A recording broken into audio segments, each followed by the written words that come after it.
Now this is classic Surfer Sting here. He's Mhm. got all the bright colors. He's got the jacket. I mean, I don't know who was making those, but that looks like the lady who was making Flair's robes. That looks like an Olivia with that amount of sequins and stuff. I mean, it's really impressive, his presentation. Yeah, it's gotta be Olivia. I don't think he's got the rat tail on this one either. Now he's probably But grown it out by 93 or outgrown it yeah. rather. Boy, does looking to center stage bring back some bad memories. Um, but, this is pretty cool, and this should be great. And, with a nod to the nod to the guys who worked on the Sting music that we had, Yes. in AEW, because I met them and they're great guys. Mikey Ruckus, There's shout out to him. Yeah, Mikey Rocket, shout out to him. There's nothing like that Sting music You like that to me. version. I love it, See, I like the and version God before Sting. that. Okay. But you like, he does this, he Mhm. does that. Yeah. Was that a Jimmy Hart thing? Yes. I think it was, right? Yeah. Yes. That sounds like something Jimmy Hart. Look at this.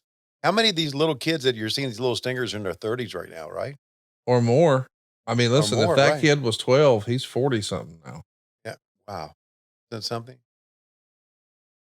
Okay, that was a Flair poster there. Nick Patrick still the referee, Man, it's like second and we're verse, going to same as the break. first. Ric Flair, Sting, Nick Patrick. You know, there was a time where, hey man, ratings are down. We got to figure something out. How do we get people to watch this week? Oh, I know.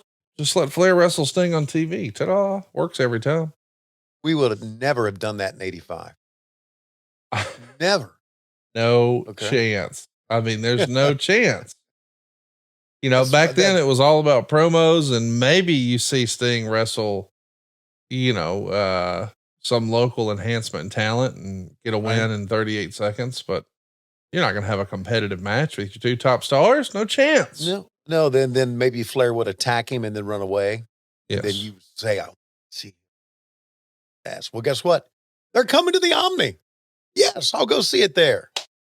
And that was the old mentality behind pro wrestling back then. That's what got me hooked. That's what got me spending all that money that I didn't have. Got me spending all that money. Man, what a fun So, match this is. This is one of the forgotten great matches they had because they had so many big pay-per-view matches yeah. that a Saturday night match at center stage probably just didn't make a lot of people's lists, but this is a fun one. I haven't seen this match in a long, long time, so I'm excited for us to watch this one. And I got to tell you, it's a little thing, and I shouldn't care, but I really like the look and feel of this ring. I'm Yeah. colorblind, but are those blue, black, and yellow ropes, or is that purple? Yep. Blue, black, yellow. That's right.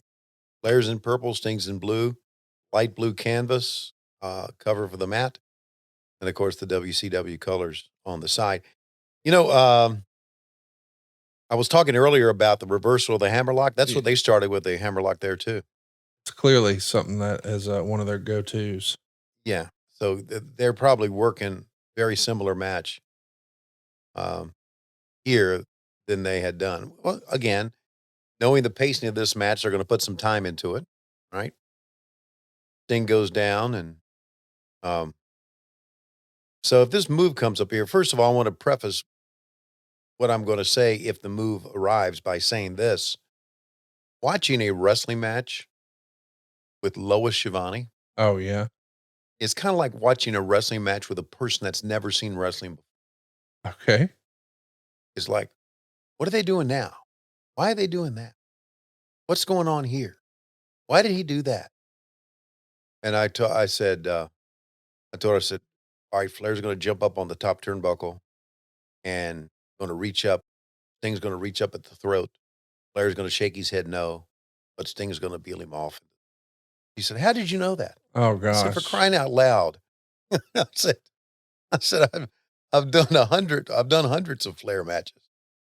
Um, but anyway, it's funny watching with her because she, as everybody does. I really think this. Even if you're one of those people out there that feel you're above pro wrestling, you know, there's a lot of people out there. But they're not listening to this program. They're not. But even if you are, you see a good match, you're going to fucking get into it Oh yeah. on some level.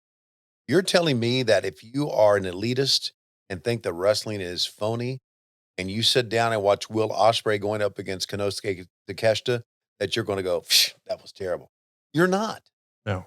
They draw on so many human emotions on that you're going to freaking gonna love it. So that's what watching with her is about. I'm not saying she's elitist. She doesn't watch it.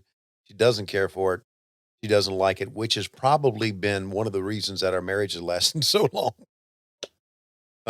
My wife had to watch the pay-per-view too. She was not thrilled.